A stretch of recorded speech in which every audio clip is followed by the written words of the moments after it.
Hello students, I am doctor Manjari. हम लोगों ने पिछली वीडियो में पढ़ा विज्ञापन योजना के बारे में और वो चैप्टर वहीं पे ख़त्म हो गया है। अब नया चैप्टर स्टार्ट करेंगे विज्ञापन डिज़ाइन का। विज्ञापन डिज़ाइन क्या होता है, पहले ये मैं आपको बता देती हूँ कि जो डिज़ाइन के प्रतिरूप यानी उसकी जो रूप बनाने एवं माध्यम में प्रसारित करने से पूर्व जो प्रक्रियाओं से उसे होकर गुजरना पड़ता है उसे बोलते हैं विज्ञापन डिज़ाइन। और इसका डिज़ाइन का सृजन जो करना पड़ता है उसे विज्ञापन डिज़ाइन बोलते हैं। विज्ञापन सिर्फ देखने या पढ़ने के लिए ही नहीं होता, वो पढ़ने वाले को आकर्षित करने के लिए भी कार्य करता है। और ये एक जो है डिज़ाइन का सृजन एक बहुमुखी विधा है जिसमें कि उन्हें ये डालना पड़ता है कि दृश्य जो है सुनने के लिए, देखने के लिए, ये सब जो माध्यम है इन सब माध्यमों के लिए विज्ञापन बनाए जाते हैं। तो अब हम पढ़ेंगे विज्ञापन डिज़ाइन। स्टार्ट करते हैं। डिज़ाइन एक मानवीय गतिविधि है। इसमें किसी विशेष उद्देश्य के लिए बनने वाले डिज़ाइन में प्रयुक्त होने वाले तत्वों को निश्चित स्थान में सौंदर्यात्मक रूप से संयोजित व प्रदर्शित किया जाता है। विज्ञापन डिज़ाइन किसी भी दृश्य संप्रेषण की भाषा है जिसकी कोई भी आकृति हो सकती है जो व्यक्त होनी चाहिए। यदि संप्रेषण एक अभिव्यक्ति है तो डिज़ाइन एक भाषा। विज्ञापन निर्माण के लिए कल्पना शक्ति और व्यावसायिक दक्षता की आवश्यकता होती है। इट मीन्स डिज़ाइन एक मानवीय गतिविधि है यानी ह्यूमन एक्टिविटी है जो हम लोग करते हैं, मशीनरी नहीं है, ह्यूमन एक्टिविटी है जिसमें एक विषय मशीनों का प्रयोग होता है इसमें, लेकिन जो स्टार्टिंग जो इसकी होती है ह्यूमन, मतलब करता तो वो इंसान ही है, इसलिए इसे बोलते हैं ह्यूमन एक्टिविटी। जिसमें किसी विशेष उद्देश्य के लिए यानी कि किसी एक विशेष ऑब्जेक्टिव के लिए बनने वाले डिज़ाइन में जो यूज़ होते हैं होने वाले जो एलिमेंट्स हैं उनको एक फिक्स स्थान पर सौंदर्यात्मक रूप से संयोजित, मतलब संयोजित यानी उसे एक जगह इकट्ठा करके संयोजित व प्रदर्शित किया जाता है, यानी कि उसे डिस्प्लेड किया जाता है अच्छे तरीके से। जो उसमें प्रयुक्त होने वाले डिज़ाइन है उन्हें एक जगह रख के उन्हें एक अच्छी तरीके से, सुंदर तरीके से प्रदर्शित किया जाता है। विज्ञापन डिज़ाइन किसी भी दृश्य संप्रेषण की भाषा यानी कि वो विजुअल कम्युनिकेशन है जिसकी कोई भी आकृति, कोई भी शेप हो सकती है जो व्यक्त होनी चाहिए यानी जो एक्सप्रेस होनी चाहिए। यदि संप्रेषण एक अभिव्यक्ति है यानी कि जो कम्युनिकेशन है, अगर वो एक्सप्रेशन है तो डिज़ाइन एक भाषा, तो डिज़ाइन एक लैंग्वेज है। विज्ञापन निर्माण के लिए यानी कि विज्ञापन को बनाने के लिए कल्पना शक्ति यानी इमेजिनेशन पावर और व्यावसायिक दक्षता की आवश्यकता होती है, यानी प्रोफेशनल कंटेंट की आवश्यकता होती है उसके निर्माण के लिए। नेक्स्ट हेडिंग देखिए, विज्ञापन ग्राफिक डिज़ाइन के तत्व। It means elements of advertising. विज्ञापन के लिए ग्राफिक डिज़ाइन बनाने के लिए चित्र, मुख्य शीर्षक, उपशीर्षक, लिखित विषय वस्तु, प्रतीक चिन्ह अथवा लोगो आदि तत्वों की आवश्यकता होती है जिनमें से आवश्यकता अनुसार इनका प्रयोग किया जाता है। इन तत्वों का प्रयोग कुछ सिद्धांतों के आधार पर किया जाता है। डिज़ाइन के मुख्य तत्वों का विवरण इस प्रकार है। इट मीन्स विज्ञापन के लिए ग्राफिक डिज़ाइन बनाने के लिए चित्र, इल्यूस्ट्रेशन यानी चित्र जो होते हैं, जो उसमें हम विज्ञापनों पे चित्र देखते हैं, उनका मुख्य शीर्षक यानी हेडलाइंस, उपशीर्षक यानी सब हेडलाइन, लिखित वस्तु यानी कॉपी, प्रतीक चिन्ह, सिंबल अथवा लोगो आदि तत्वों की आवश्यकता होती है। ये सारे तत्व जो हैं, ये सारे जो एलिमेंट्स हैं, इनकी आवश्यकता होती है जिनमें से आवश्यकता अनुसार इनका प्रयोग किया जाता है। इन तत्वों का प्रयोग कुछ प्रिंसिपल के आधार पर किया जाता है और ये तत्व जो होते हैं, डिज़ाइन के मुख्य तत्व जो होते हैं, उनका इस प्रकार विवरण है। मैं आपको एक स्लाइड दिखाती हूँ, देखिए ये है एक स्लाइड। इसमें आप क्या देखेंगे कि जो स्टार्टिंग में मैंने बताया कि ग्राफिक डिज़ाइन बनाने के लिए चित्र यानी इल्यूस्ट्रेशन का प्रयोग किया जाता है। इल्यूस्ट्रेशन क्या है? इलस्ट्रेशन देखिए ये है, ये आपको दिख रहा होगा कि ये जो चित्र है ये है इलस्ट्रेशन। अब आगे देखिए, इसमें जो इस विज्ञापन में जो मुख्य शीर्षक है वो कौन सा है? इसमें जो है शीर्षक जो है वो कौन सा है? इसमें शीर्षक ये है कि इनमें से एक सेब 10 दिन पुराना है। ये जो है मुख्य शीर्षक होता है कि जो इस तरीके से उसे थोड़ा सा बढ़ा देते हैं। और क्योंकि बात करी जा रही है कि किस चीज़ की, बात करी जा रही है सैमसंग के एक फ्रीज के बारे में, लेकिन क्या है इसमें सेब के बारे में बताया है। तो ये इसका मुख्य शीर्षक है कि इनमें से एक सेब 10 दिन पुराना है।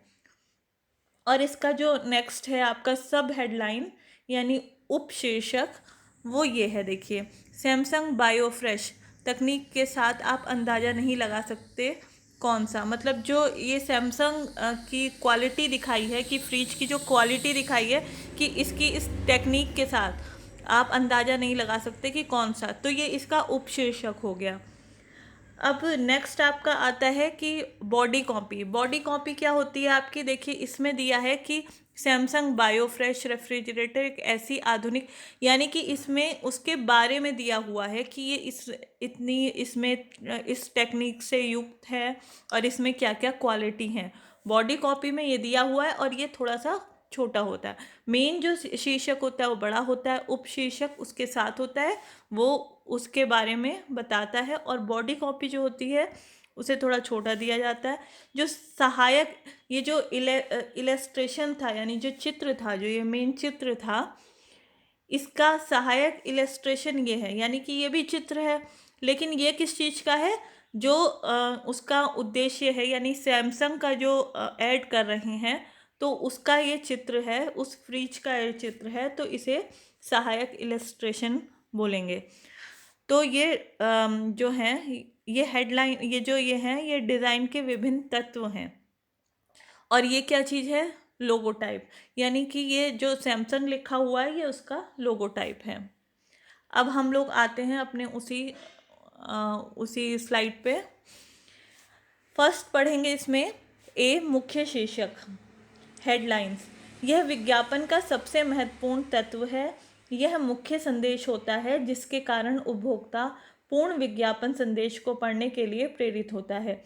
इसलिए यह किसी भी तरह से पाठक को आकर्षित करने वाला होना चाहिए। यह किसी भी विज्ञापन के लिखित संदेश में सबसे बड़े आकार में लिखा जाता है। संदेश के अनुसार मुख्य शीर्षक विभिन्न तरह के होते हैं। इन्हीं से विज्ञापन एवं वस्तु की पहचान बनती है। यह कुछ शब्दों या एक दो लाइनों का भी हो सकता है जो विज्ञापन संदेश का सार होता है। इट मीन्स यह विज्ञापन का सबसे महत्वपूर्ण तत्व होता है। ये जो एलिमेंट्स थे इसमें ये सबसे जो महत्वपूर्ण तत्व है यह है मुख्य शीर्षक। यह मुख्य संदेश होता है, ये मेन जो संदेश होता है वो होता है जिसके कारण उपभोक्ता पूर्ण विज्ञापन संदेश को पढ़ने के लिए प्रेरित होता है, कि पूरा संदेश उसे पढ़ने के लिए प्रेरित होता है। इसलिए ये किसी भी तरह से पाठक को आकर्षित करने वाला होना चाहिए। अगर ये आकर्षित करेगा तो पाठक जो है वो सारा मतलब सारा विज्ञापन जो उसमें जो भी लिखा हुआ है वो सारा कुछ देखेगा, या फिर वो इसके मुख्य शीर्षक से अगर प्रभावित होगा तो वो पूरा ऐड देखेगा। तो इसे पाठक को आकर्षित करने वाला होना चाहिए। यह किसी भी विज्ञापन के लिखित संदेश में सबसे बड़े आकार यानी टाइप फेस में लिखा जाता है। संदेश के अनुसार मुख्य शीर्षक विभिन्न तरह के होते हैं। इन्हीं से विज्ञापन में वस्तु की पहचान बनती है। जो ये होते हैं टाइप फेस में लिखा जाता है, और इन्हीं से ही इससे ही विज्ञापन एवं वस्तु की, वो जो प्रोडक्ट है उसकी पहचान बनती है। यह कुछ शब्दों या एक दो लाइनों का भी हो सकता है, मतलब इसमें कुछ शब्द भी हो सकते हैं अकॉर्डिंग टू जिसने बनाया है, ऐड जो बनाया है, तो ये शब्दों का भी हो सकता है, एक दो लाइनों का भी हो सकता है। जो विज्ञापन संदेश का सार होता है, यानी कि उसका पूरा सार है, पूरा उसका निचोड़ होता है। नेक्स्ट पॉइंट है आपका उपशीर्षक, सब हेडलाइन। ये देखिए, यह विज्ञापन शीर्षक द्वारा दिए गए संदेश को आगे बढ़ाता है। इसमें मुख्य शीर्षक का सहायक भी कहा जा सकता है। यह विज्ञापन के शीर्षक से छोटे आकार में लिखा जाता है। सामान्यतः यह मुख्य शीर्षक और बॉडी कॉपी के संदेश के मध्य एक कड़ी के रूप में कार्य करता है। इसका आकार मुख्य शीर्षक के समान या उससे छोटा या तथा बॉडी कॉपी से बड़ा होता है। इट मीन्स यह विज्ञापन शीर्षक द्वारा दिए गए संदेश को आगे बढ़ाता है। ये उपशीर्षक है यानी सब हेडलाइन। ये जो विज्ञापन का जो मेन मुख्य शीर्षक जो दिया था उसे ये उस संदेश को, वो जो संदेश दिया गया था, मेन जो हेडलाइन दी गई थी, उस संदेश को ये आगे बढ़ाता है। सब हेडलाइन जो कहलाता है। इसे मुख्य शीर्षक का सहायक भी कहा जा सकता है। यह शीर्षक से, मैंने आपको पहले भी स्लाइड में बताया था कि जो मुख्य शीर्षक होता है उससे थोड़े छोटे आकार में लिखा जाता है। सामान्यतः यह मुख्य शीर्षक और बॉडी कॉपी के संदेश के मध्य की एक कड़ी है। कड़ी यानी उनके बीच की एक कड़ी है के रूप में कार्य करता है। इसका आकार मुख्य शीर्षक के समान, या समान तो नहीं लेकिन उससे थोड़ा छोटा तथा बॉडी कॉपी से थोड़ा सा बड़ा होता है। नेक्स्ट देखेंगे आप, सी बॉडी कॉपी। जो लोग ब्रांड, उत्पाद या कंपनी के बारे में और अधिक ढूंढने में रुचि रखते हैं, यह उन्हें और अधिक सूचनाएं उपलब्ध कराता है। इसके द्वारा उपभोक्ता को उत्पाद की सारी जानकारियां, जैसे प्रयोग करने का तरीका, लाभ, उत्पाद निर्माण में प्रयोग सामग्री उपभोक्ता के सामने प्रस्तुत किया जाता है। विज्ञापन संदेश में कॉपी सबसे छोटे आकार में लिखी जाती है, जो 10-15 लाइनों या इससे कम भी हो सकती है। जैसा कि मैंने आपको पिछली स्लाइड में दिखाया था कि बॉडी कॉपी क्या होती है। जो लोग ब्रांड, इसका मतलब ये है कि जो लोग ब्रांड, उत्पाद या कंपनी के बारे में और अधिक ढूंढना चाहते हैं, यानी कि उसकी जो डिटेल जानना चाहते हैं, तो वो होती है बॉडी कॉपी, कि इसमें क्या क्या क्वालिटी हैं और ये आपको क्या क्या चीज़ें दे सकता है, और आगे इसमें क्या आपको इसे लेके, आपको इस प्रोडक्ट को लेके आपको क्या सुविधाएं होंगी, आपकी क्या, आपको इससे बेनिफिट होगा। ये सारी चीज़ें जो होती हैं, जो सूचनाएं जो उपलब्ध कराता है उस प्रोडक्ट के बारे में। जैसा मैंने आपको सैमसंग वाले जो स्लाइड थी उसमें दिखाया था। तो तो जो लोग ब्रांड, उत्पाद या कंपनी के बारे में और अधिक कुछ ढूंढने में रुचि रखते हैं, यानी उसके बारे में और जानकारी इकट्ठा करना चाहते हैं, उन्हें और अधिक सूचनाएं, इंफॉर्मेशन जो है वो बॉडी कॉपी उपलब्ध कराता है। इसके द्वारा उपभोक्ता को उत्पाद की सारी जानकारी, जैसे प्रयोग करने का तरीका, कि इसे कैसे प्रयोग किया जाएगा, उसके जो लाभ हैं यानी कि उससे आपको क्या क्या बेनिफिट होंगे, उत्पाद निर्माण में प्रयोग सामग्री, कि उसके निर्माण में क्या क्या सामग्री प्रयोग हुई है, उपभोक्ता के सामने प्रस्तुत किया जाता है। विज्ञापन संदेश में कॉपी सबसे छोटे आकार में लिखी जाती है। जैसा मैंने आपको दिखाया था कि सबसे छोटे आकार में जो लिखी जाती है वो होती है बॉडी कॉपी, जो 10-15 लाइनों या इससे कम भी हो सकती है, अकॉर्डिंग टू उसकी जो इंफॉर्मेशन है उसके अकॉर्डिंग होती है। नेक्स्ट आप देखेंगे दृष्टांत चित्र यानी इल्यूस्ट्रेशन। विज्ञापन में इलस्ट्रेशन विज्ञापन में इलस्ट्रेशन उपभोक्ता को आकर्षित करने का महत्वपूर्ण तत्व माना जाता है। यह संचार का सबसे प्राचीन माध्यम है। चित्र द्वारा इसे आकर्षक बनाया जाता है। विज्ञापन संदेश को चित्र देखकर भी समझा जा सकता है। वह शिक्षित, अशिक्षित, किसी आयु वर्ग, स्त्री, पुरुष, कोई भी भाषा जानने वाले किसी भी श्रेणी का हो, आकर्षित कर लेते हैं। भाषा द्वारा दिए गए संदेश को चित्र पूर्णता प्रदान करते हैं।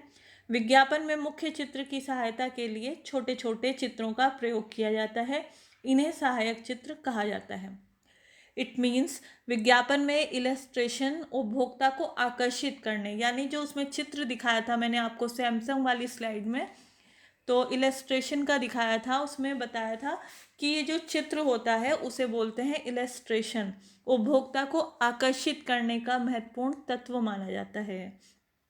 यह संचार का सबसे प्राचीन माध्यम है, सबसे पुराना माध्यम है कि चित्र इस तरीके से दिया जाता था। मेन पहले यही होता था कि चित्र दे देते थे उस प्रोडक्ट का, अब उसे चेंज करके काफ़ी चीज़ों में बदलाव लाया गया है कि अब वो प्रोडक्ट का चित्र ना दे के कुछ और दे देते हैं, लेकिन जो वो चित्र है वो बहुत प्राचीन माध्यम है। चित्र द्वारा इसे आकर्षक बनाया जाता है और संदेश को चित्र देखकर भी समझा जा सकता है। विज्ञापन के अब जो इस तरह के भी संदेश आ रहे हैं जिन्हें चित्र देखकर भी समझा जा सकता है। वह शिक्षित अशिक्षित, अगर चित्र ऐसा होगा जिसे शिक्षित होगा, कोई पढ़ा लिखा होगा, अशिक्षित होगा जो पढ़ा लिखा नहीं होगा, किसी आयु वर्ग के, यानी छोटा या बच्चा या बड़ा कोई भी हो, स्त्री पुरुष कोई भी हो, और किसी भी भाषा को जानने वाला हो, किसी भी श्रेणी का हो, उसे आकर्षित कर लेते हैं। वो जो उस पर चित्र बना होगा विज्ञापन पे, तो उसे देख के भी ये जाना जा सकता है कि ये क्या चीज़ है और उसे वो आकर्षित कर सकती है। उसके लिए कोई ज़रूरी नहीं है कि ये सब जो मैंने अभी बताया था ये सब चीज़ें हों। भाषा द्वारा दिए गए संदेश को चित्र पूर्णता प्रदान करते हैं। विज्ञापन में मुख्य चित्र की सहायता के लिए छोटे छोटे चित्रों का भी प्रयोग किया जाता है। जो मुख्य चित्र होता है तो उसकी सहायता के लिए, जैसा मैंने आपको स्लाइड में दिखाया था कि जो मेन चित्र होता है उसकी सहायता के लिए छोटे छोटे अलग अलग चित्र भी प्रयोग किए जाते हैं। इन्हें सहायक चित्र कहा जाता है। अब ये वीडियो हम लोग यहीं पे एंड करते हैं। आगे इसके जो पॉइंट्स हैं वो नेक्स्ट वीडियो में देखेंगे।